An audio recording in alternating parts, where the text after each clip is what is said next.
আসসালামু আলাইকুম। System academic কেয়ারের পক্ষ থেকে জানাই আন্তরিক সালাম ও শুভেচ্ছা। আমি শুরু করব অষ্টম শ্রেণী গণিত 2026 সাল নতুন বই। আমরা এখানে 21 নম্বর প্রশ্নটি সলভ করব। অঙ্কটি মনে হচ্ছে একটু কঠিন, বাট আসলে একদম সহজ। কীভাবে দেখেন, বুঝেন। একটা জিনিস একটু দেখেন, একটা চৌবাচ্চা। চৌবাচ্চা মানে কি, যার চারিদিকে আটকানো পানি থাকে। তার দৈর্ঘ্য বলা আছে, প্রস্থ বলা আছে, আর উচ্চতা বলা আছে। তিনটা জিনিস। তাহলে গুণ করলে তার কি হবে? আয়তন হবে। এখন পরে বলছে যে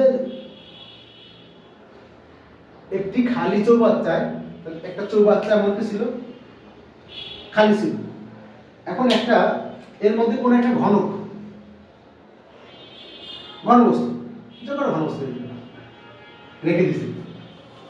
আমি সিম্পল একটা বস্তু রাখছি, একটা বস্তু মনে করি, এটা বস্তু রেখে দিচ্ছি, চলো বস্তু একটা রেখে দিচ্ছি। এখন আমি পানি দ্বারা ফিল আপ করে দিলাম। এখন যদি আমি এটাকে উঠায় নিয়ে আসি বাইরে, এই যে পানি ছিল, পানির লেভেলটা কমে যাবে। আগে ছিল পানি এই পর্যন্ত, পানির লেভেলটা কি যাবে? কমে। এটুকু যেতে হবে। তাহলে ঘটনা কি হচ্ছে আমি শর্ট করে দিই। আগে বুঝেন, আগে আমার এর আয়তনটা লাগবে। দৈর্ঘ্য ছিল 3, প্রস্থ হলো 2, উচ্চতা 1, গুণ করলে কত? 6 ঘনমিটার। এর আয়তন বেড়ে গেল। এখন যাকে ডুবাচ্ছেন, যদি এটার আয়তন হয় মিটার, তাহলে ঘনমিটার। যাকে ডুবাচ্ছেন, আগে আমার চৌবাচ্চার আয়তনটা হয়ে গেল। যাকে আপনি ডুবাচ্ছেন তারও তো আয়তন লাগবে, এই বস্তুর আয়তন বের করি। তো ওর আয়তনটা কি? দৈর্ঘ্য ইন্টু প্রস্থ ইন্টু উচ্চতা। কিন্তু সমস্যা হচ্ছে কি 50 সেন্টিমিটার। এরা সবাই মিটার, এরা তিনজনই মিটার, এর সেন্টিমিটার তো হবে না। তাই আপনি একে 50-কে 100 দিয়ে ভাগ করে দিবেন, মিটার হয়ে যাবে। 1 শূন্য কাটা, একটা শূন্য মানে 1 টাকা দশমিক মিটার হয়ে গেল। তাহলে ওর আয়তন কি হবে? 0.5 গুণ 0.5 গুণ 0.5, 0.125 ঘন মিটার। তার মানে আমার পাত্রের যে পানি রেখেছি তার আয়তন হয়ে গেল, পুরোটা পাত্রের আয়তন হয়ে গেল। আবার যে ঘনবস্তু রাখছে তার আয়তন হয়ে গেল। এখন যদি এখানে তো এটা নাই, তাহলে আপনি বিয়োগ করে দেন। তাহলে এই যে এটা উঠানোর পরে পানির আয়তন কত হবে? 6 থেকে 0.5 এই যে গুণ করলে 0.125 বাদ দিবেন, বিয়োগ করলে 5.875। আমি সব মুখস্থ রেখেছি। এটা কি হলো? পানি। ওটা উঠানোর পরে পানির আয়তন, উঠানোর পরে কি পানি আয়তন। এখন দেখেন, এখন যদি এই জায়গাটা, এই যে মানটা কত? 5.875। তাহলে আমার এই যে হাইট কমে গেছে, হাইটের কি অবস্থা? তার মানে প্রশ্ন মতে দৈর্ঘ্য গুণ প্রস্থ গুণ উচ্চতা ইকুয়াল টু কিন্তু 5.875। উচ্চতা কি হবে? বাকি দুই মান যা ছিল তাই। ও 3 ঠিক আছে, ও 2 ও ঠিক আছে। উচ্চতা কি হয়ে গেল? 5.875। উচ্চতা সমান কি হবে? এই অর্থে উচ্চতা সমান হবে 5.875 3 গুণ 3 হবে, ভাগ করলে 0.9792। তাহলে আপনি 100 দিয়ে, এটা মিটার হবে, দেন 100 দিয়ে ভাগ করে সেন্টিমিটার করুন। আর আমরা শুরু করি। তাহলে আমরা আগে দৈর্ঘ্য বলা আছে 3, এটা কার? চৌবাচ্চা। তাহলে কি আমরা সমাধানটা, যে চৌবাচ্চার আয়তন, চৌবাচ্চার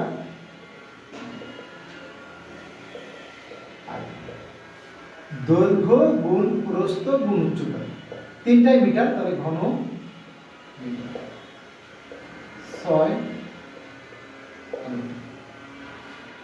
এবার তো ঘন আকৃতি বস্তু, তার বাহু আছে এটা তো সেন্টিমিটারে আছে, এই আছে সেন্টিমিটারে, তাহলে আমার মিটারে লাগবে। কারণ আমাকে একই আইটেম আসতে হবে। ও কি সেন্টিমিটারে, কিন্তু এরা তো মিটার আছে, তাহলে আমার একই আইটেম করতে হবে। তাহলে আমরা মিটার করে নিই।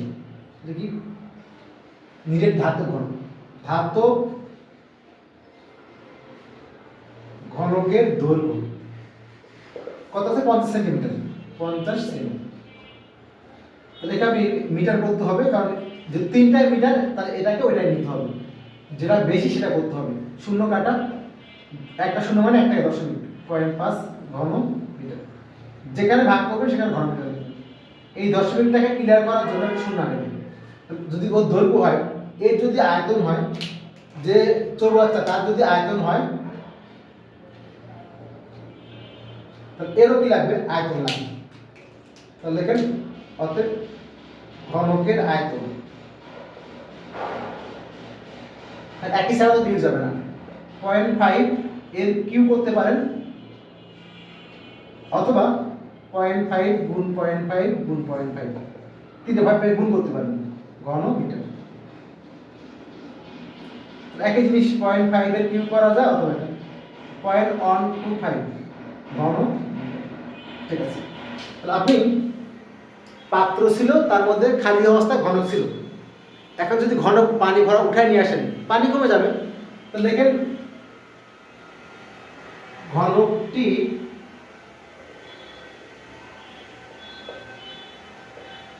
উঠানোর পরে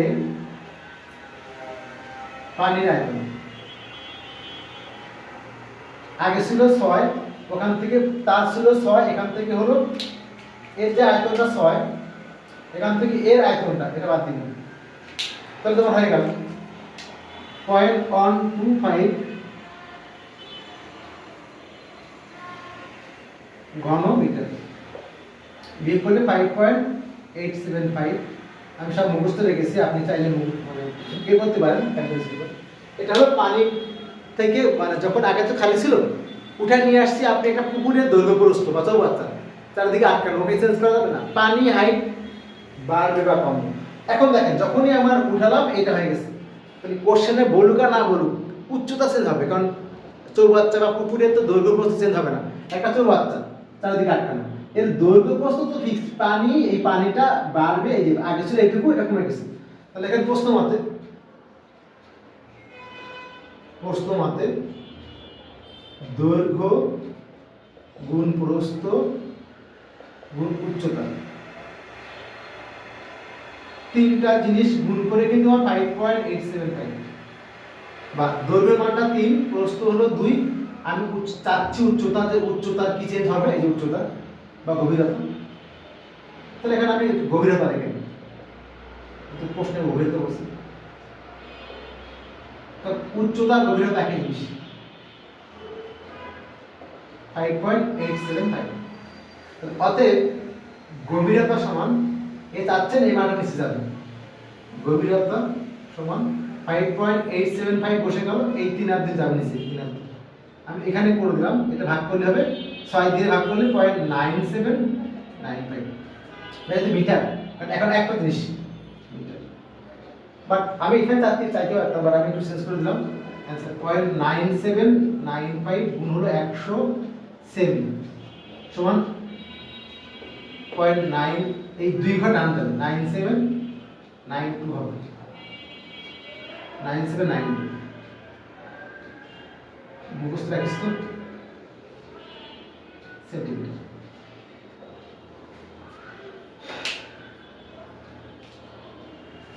অ্যান্সারটা আমি জানি, ঠিক আছে। এগুলো আমাদের এই কোশ্চেনটা আমি আবার আগে বলে দিলাম, সহজ কথা হবে। এবার যদি আমি সহজ করে আগে বলি, এখানে দেখেন আরেকটু সহজ করে বলে দিই। এখানে আপনার প্রথম লাগবে হলো পুকুরের আয়তন কত, চৌবাচ্চার আয়তন 6 ঘনমিটার। যাকে আপনি ডুবাচ্ছেন যত আয়তন ঘনমিটার, তারও ঘনমিটার লাগবে। তা আগে আপনি সেন্টিমিটার ছিল, মিটার করে তাকে গুণ করে ঘনমিটার করলেন, কারণ যত উঠায় নিয়ে আসছেন তার লোড থেকে মানটা কমে যাচ্ছে, বিয়োগ করলে হবে 5.875। এর মধ্যে কি আছে? দৈর্ঘ্য আছে, প্রস্থ আছে, আর উচ্চতা আছে, তিনটে মান মিলে গেল। উচ্চতা বললে কি হবে? এই যে এই লাইনটা এখানে যদি করি, উচ্চতা দৈর্ঘ্য গুণ প্রস্থ গুণ উচ্চতা, তিনটা মিলে এই মানটা। উচ্চতা ইকুয়াল টু কি মানটা? এই 2 মান দাবে নিচে 3 আর 2 ভাগ করলে হয়ে গেল। অঙ্কটাকে এক লাইনে করবেন, তাহলে আপনি ভালো বুঝতে পারবেন। আশা করি বুঝতে পেরেছেন। সিস্টেম একাডেমিক কেয়ারের পক্ষ থেকে আন্তরিক সালাম জানিয়ে শেষ ক্লাস, আজকের মতো ক্লাস। আল্লাহ হাফেজ।